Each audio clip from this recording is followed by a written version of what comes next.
तो वेलकम है दोस्तों, चलिए शुरू करते हैं आज का टॉपिक। देखिए, आज की इस वीडियो में हम लोग बात करने वाले हैं अंडरस्टैंडिंग इंडिया नीलांबर पीताम्बर यूनिवर्सिटी में जो पूछा गया है उसके बारे में। ठीक है, तो अंडरस्टैंडिंग इंडिया का जो पेपर होता है आप किसी भी यूनिवर्सिटी से हो सबका सेम होता है। ठीक है, अंडरस्टैंडिंग इंडिया और योगा एजुकेशन का पेपर सभी के लिए सेम होता है, चाहे आप किसी भी यूनिवर्सिटी से हो, कोई मायने नहीं रखता है। ठीक है, तो चलिए देख लेते हैं नीलांबर पीताम्बर यूनिवर्सिटी के द्वारा पूछा गया अंडरस्टैंडिंग इंडिया का पेपर।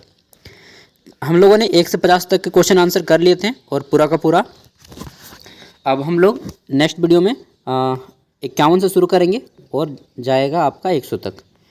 और कुछ चीज़ें बता देता हूँ कि देखिए, कोई यूनिवर्सिटी जो है पेपर अपना ऑब्जेक्टिव लेता है और किसी यूनिवर्सिटी में पेपर सब्जेक्टिव होता है। ठीक है, किसी यूनिवर्सिटी में ऑब्जेक्टिव होता है, किसी यूनिवर्सिटी में सब्जेक्टिव होता है।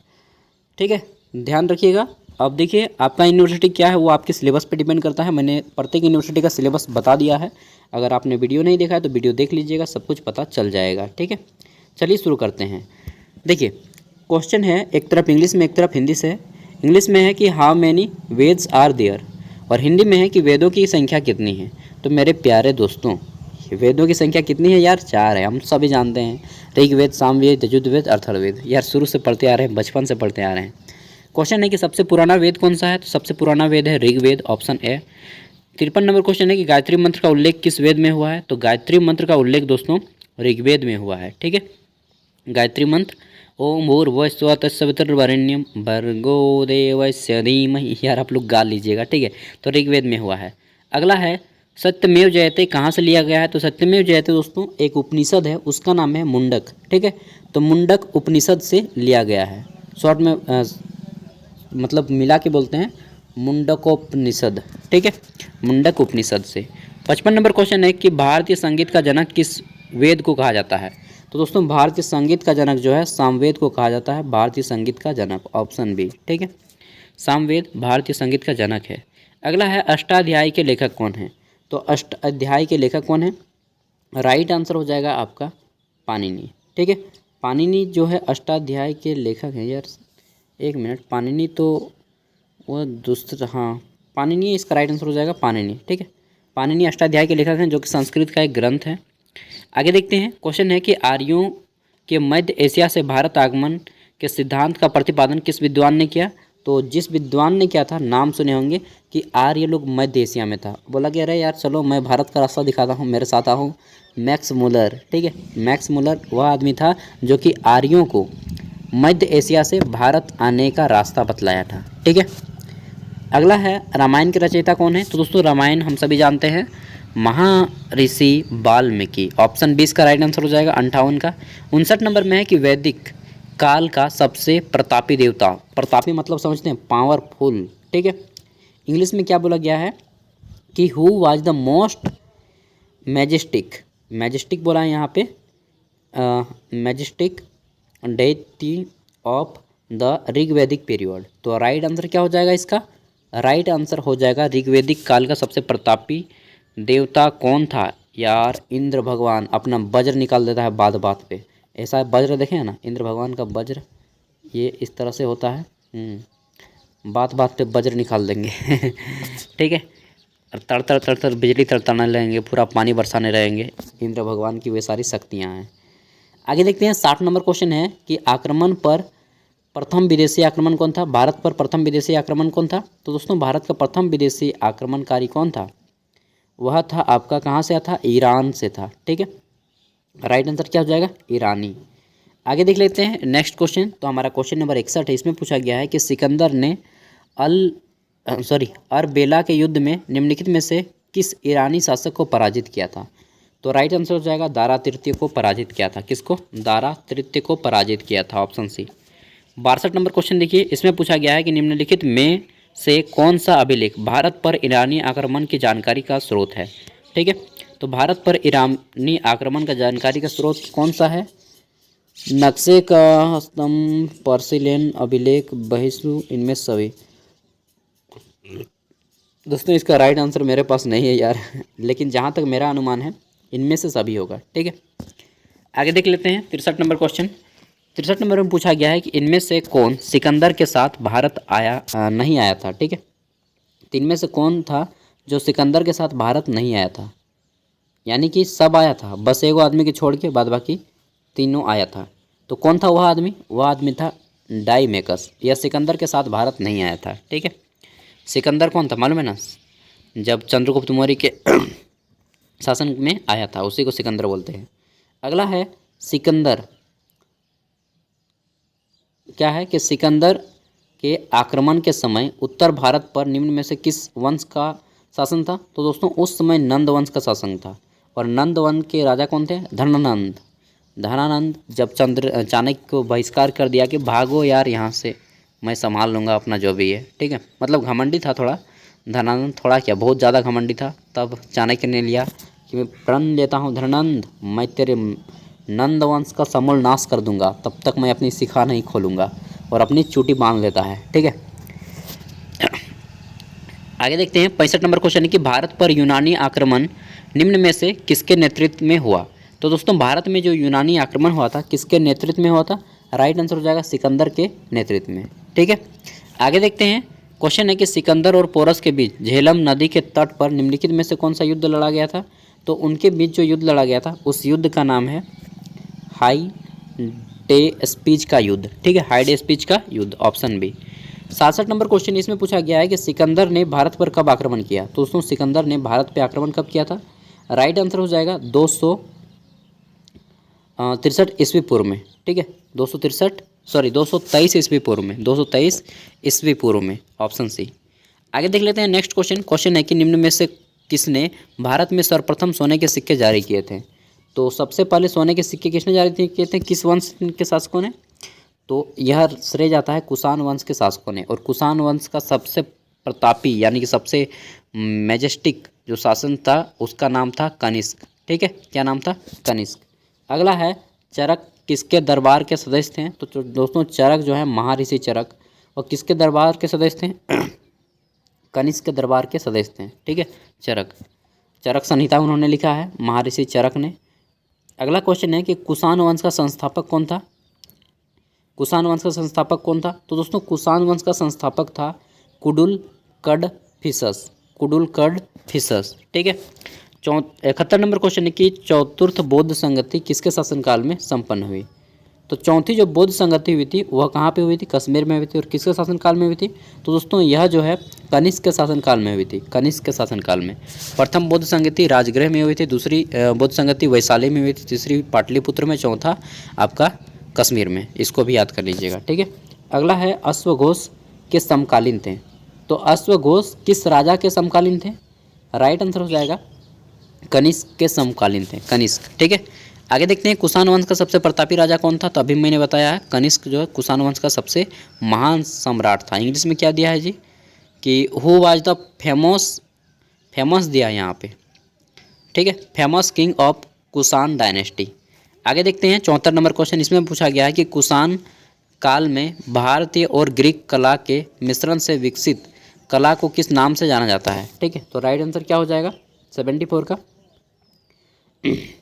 इसमें पूछा गया है कुषाण काल में भारतीय और ग्रीक कला के मिश्रण से विकसित, मतलब दोनों का मिक्सिंग था। ठीक है, भारतीय और कुषाण में भारतीय कला और ग्रीक कला दोनों का मिक्स था। उस कला का क्या नाम पड़ा? तो दोस्तों उस कला का नाम पड़ा गांधार कला। ठीक है, गांधार कला। आगे देखते हैं क्वेश्चन है कि शक संवत कब से प्रारंभ हुआ है? तो शक संवत की जो प्रारंभ तिथि है वह है हमारी कब है? वह है 78 ईस्वी में। ठीक है, 78 ईस्वी पूर्व नहीं मार दीजिएगा। अगला है भारत के प्रथम गवर्नर जनरल कौन थे? तो राइट आंसर हो जाएगा वारेन हेस्टिंग्स। ठीक है, आगे देख लेते हैं क्वेश्चन है कि हरिजन समाचार पत्रिका के संस्थापक कौन थे? तो महात्मा गांधी थे यार, MN गांधी। क्या शॉर्ट फॉर्म निकाला है, MN गांधी, महात्मा गांधी।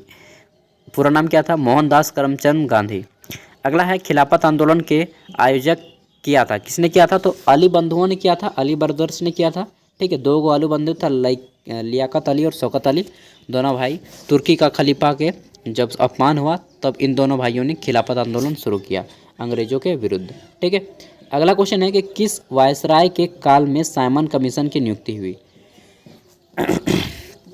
यार मेरा आवाज़ बैठ गया बोलते बोलते। क्वेश्चन है कि किस वायसराय के काल में साइमन कमीशन की नियुक्ति हुई? तो दोस्तों साइमन कमीशन की जो नियुक्ति हुई थी वह था लॉर्ड इरविन के शासनकाल में, ऑप्शन ए।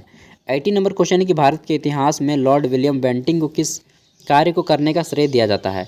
तो दोस्तों भारत के इतिहास में लॉर्ड विलियम बेंटिंक को सती प्रथा का अंत किया था, किसके साथ मिलकर? तो लॉर्ड विलियम बेंटिंक और राजा राम मोहन राय दोनों ने मिलकर जो है सती प्रथा का अंत किया था।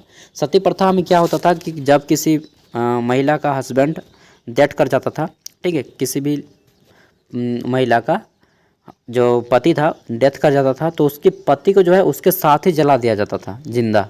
ये इतना डेंजर था यार, ठीक है। आगे देखते हैं, क्वेश्चन है कि भारत के संविधान द्वारा नागरिकों को कितने मौलिक, अब यहाँ से पॉलिटिकल साइंस शुरू हो जा रहा है आपका। भारत के संविधान द्वारा नागरिकों को कितने मौलिक अधिकार प्रदान किए गए? तो मौलिक अधिकार कितने हैं? टोटल 6 गो है, अमेरिका से लिया गया है, ठीक है। पहले 7 गो था, अभी 6 गो है। अगला है कि भारतीय संविधान का अनुच्छेद 21 संबंधित है, किससे संबंधित है? तो भारतीय संविधान का अनुच्छेद 21 जो है यह संबंधित है जीवन के अधिकार से, ठीक है। अरे यार, राइट टू लाइफ। आगे देखते हैं नेक्स्ट क्वेश्चन। तो हमारा क्वेश्चन क्या है? हाँ यार, क्वेश्चन है कि भारतीय संविधान में मौलिक अधिकार किस देश से लिए गए हैं? अभी मैंने बताया कि भारत के जो अधिकार है, मौलिक अधिकार, ठीक है, मॉरल राइट्स या फिर फंडामेंटल राइट्स बोलेंगे। फंडामेंटल राइट्स कहाँ से लिए गए हैं? तो अमेरिका के संविधान से लिए गए हैं, संयुक्त राज्य का संविधान से। अगर बात करें मौलिक कर्तव्य की, तो मौलिक कर्तव्य जो कहाँ से लिया गया है? तो उसको मौलिक कर्तव्य जो है यह लिया गया है रूस से, और मौलिक कर्तव्य की संख्या कितनी है? 11, ठीक है। क्वेश्चन है कि कौन सा मौलिक अधिकार आपातकाल में भी स्थगित नहीं होता? तो जीवन तथा व्यक्तिगत स्वतंत्रता का अधिकार, इंग्लिश में बोलेंगे कि right to life and personal liberty, ठीक है। यह अधिकार कितना भी बड़ा आपातकाल क्यों ना हो जाए, आपातकाल 3 गो सेक्शन के तहत लगता है, 352, 356, ठीक है, और 360। इसी के तहत भारत में आपातकाल राष्ट्रपति शासन लागू होता है और आपातकाल लगता है, ठीक है। आगे देख लेते हैं नेक्स्ट क्वेश्चन। क्वेश्चन है कि क्वेश्चन क्या है? क्वेश्चन है मौलिक अधिकारों का वर्णन संविधान के किस भाग में किया गया है? तो दोस्तों मौलिक अधिकार जितने हैं इन सभी का वर्णन जो है संविधान के भाग 3 के 1 में किया गया है, ठीक है, भाग 3 के 1 में, यानी कि ऑप्शन सी इसका राइट आंसर हो जाएगा। आगे देखते हैं 86 नंबर क्वेश्चन। इसमें पूछा गया है कि भारतीय संविधान के किन अनुच्छेदों में धार्मिक स्वतंत्रता का वर्णन किया गया है, ठीक है। भारतीय संविधान के किन अनुच्छेदों में धार्मिक स्वतंत्रता का वर्णन किया गया है? राइट आंसर क्या हो जाएगा? 86 का राइट आंसर हो जाएगा ऑप्शन ए, अनुच्छेद 25 से 28 के बीच में, ठीक है। नेक्स्ट क्वेश्चन देखते हैं 87 नंबर। इसमें पूछा गया है कि भारतीय संविधान के किस अनुच्छेद में मौलिक कर्तव्यों का वर्णन किया गया है? तो मौलिक कर्तव्य किस अनुच्छेद में है? ऑप्शन बी, यानी कि 51 का ए में, ठीक है। आगे देख लेते हैं 88 नंबर क्वेश्चन। इसमें पूछा गया है कि भारतीय संविधान के किस अनुच्छेद द्वारा भारत क्षेत्र के अंतर्गत कानून के समक्ष समानता तथा कानून का समान संरक्षण की गारंटी देता है? किस अनुच्छेद के तहत? राइट आंसर हो जाएगा आपका ऑप्शन बी, यानी कि आर्टिकल 14 के तहत, अनुच्छेद 14 के तहत, ठीक है। क्वेश्चन है कि भारतीय संविधान के किस अनुच्छेद द्वारा अस्पृश्यता यानी कि छुआछूत का अंत किया गया है? तो दोस्तों अस्पृश्यता यानी कि छुआछूत का अंत किया गया है भारतीय संविधान के किस अनुच्छेद के तहत? और राइट आंसर हो जाएगा आपका ऑप्शन डी, अनुच्छेद 17 के तहत, ठीक है, अनुच्छेद 17 के तहत।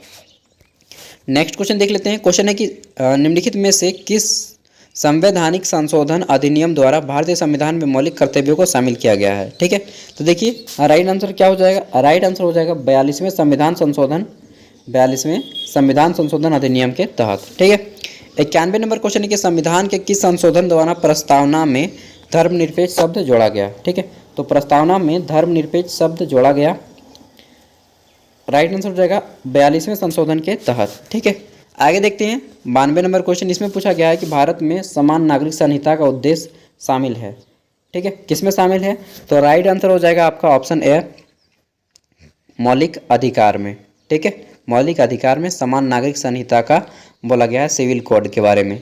सिविल कोड का भी चर्चा में चल रहा है थोड़ा सा, तो इसको क्वेश्चन आ सकता है। आगे देख लेते हैं 93 नंबर क्वेश्चन कि धर्मनिरपेक्षता की एक विशेषता क्या है? तो दोस्तों धर्मनिरपेक्षता की एक विशेषता होती है, क्या विशेषता होती है धर्मनिरपेक्षता की? तो धर्मनिरपेक्षता की विशेषता क्या है, पढ़ लीजिए।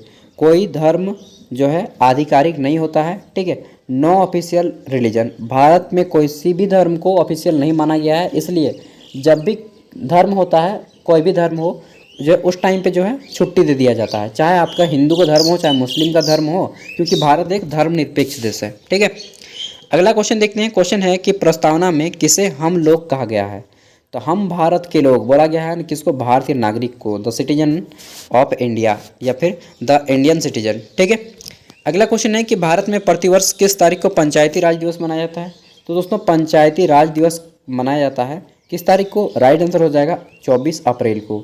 24 अप्रैल 1958, 24 अप्रैल 1958 को जो है पंचायती राज जो है लागू हो गया था बलवंत राय मेहता समिति के तहत। बलवंत राय मेहता समिति त्रिस्तरीय पंचायती राज दिखाया था। इसमें क्या है कि 3 स्तरों पे पंचायत का चुनाव होगा। पहला है ग्राम स्तर पे, ग्राम स्तर पे जो कमेटी बनती है या फिर जो पंचायत का संगठन बोलते हैं उसको बोलते हैं ग्राम पंचायत। क्या बोलते हैं? ग्राम पंचायत। फिर प्रखंड स्तर पे जो कमेटी बनती है उसको बोलते हैं, क्या बोलते हैं? तो प्रखंड स्तर पे जो बनता है उसको बोलते हैं क्या बोलते हैं जी? पंचायत समिति। और जो जिला स्तर पे बनता है उसको बोलते हैं जिला परिषद। ठीक है, अगर बात करें झारखंड में तो झारखंड का भी अभी क्वेश्चन आएगा, कुछ क्वेश्चन। 96 नंबर, अरे यार पार हो गया, सेट 1 में था। क्वेश्चन है कि किस समिति ने भारत में पंचायती राज की स्थापना की सिफारिश की है? तो दोस्तों किस समिति ने पंचायती राज की सिफारिश की है? राइट आंसर आपका हो जाएगा ऑप्शन सी, बलवंत राय मेहता समिति। अभी हम लोगों ने बताया है आपको। ठीक है, 97 नंबर क्वेश्चन देखिए, इसमें पूछा गया है कि 2 अक्टूबर 1959 ईस्वी को सबसे पहले पंचायती राज योजना किस जिले में लागू हुई? तो दोस्तों सबसे पहले यह योजना कहाँ पे लागू हुई थी? ऑप्शन बी, नागौर जिले में। ठीक है, नागौर कहाँ पे है? कहाँ पे है जी नागौर, बताइए। तो यह नागौर है आपका राजस्थान में। ठीक है, अगला है बलवंत राय मेहता समिति की नियुक्ति भारत सरकार ने किस वर्ष की? तो यहाँ पे यार 1 साल पहले दे दिया है, और नियुक्ति की थी और लागू हुआ था 1958 में, नियुक्ति हुई थी 1957 में, ऑप्शन डी। 99 नंबर क्वेश्चन है कि भारत में पंचायती राज व्यवस्था को कितने स्तरों में बांटा गया है? तो दोस्तों भारत में जो है पंचायती राज व्यवस्था को कितने स्तरों में बांटा गया है? ऑप्शन ए, 3 स्तरों पे बांटा गया है। अभी मैंने बताया ग्राम स्तर पे, प्रखंड स्तर पे, और आपका तीसरा क्या हो जाएगा? ग्राम स्तर पे, प्रखंड स्तर पे, और तीसरा है जिला स्तर पे। क्वेश्चन है कि 11वीं अनुसूची में पंचायतों से संबंधित कितने कार्यात्मक विषय दिए गए हैं? तो देखिए 11वीं अनुसूची में जो है इसके विषय टोटल कितने दिए गए हैं? 29 विषय होता है पंचायतों के। तो दोस्तों ये थे आपके क्वेश्चन जो कि इम्पोर्टेंट थे, पूछा गया था नीलांबर पीताम्बर यूनिवर्सिटी। बाकी आपका जो भी एग्जाम है अच्छे से दीजिए। एंड मैंने सब्जेक्टिव ऑब्जेक्टिव दोनों का पेपर अपलोड किया है। इसके बाद आपका जो हेल्थ वेलनेस योगा एजुकेशन का पेपर है उसका भी अपलोड किया है। वीडियो के डिस्क्रिप्शन में पूरा लिंक दे दूंगा, आप लोग देख सकते हैं। थैंक यू, बाय, मिलते हैं अगली वीडियो में।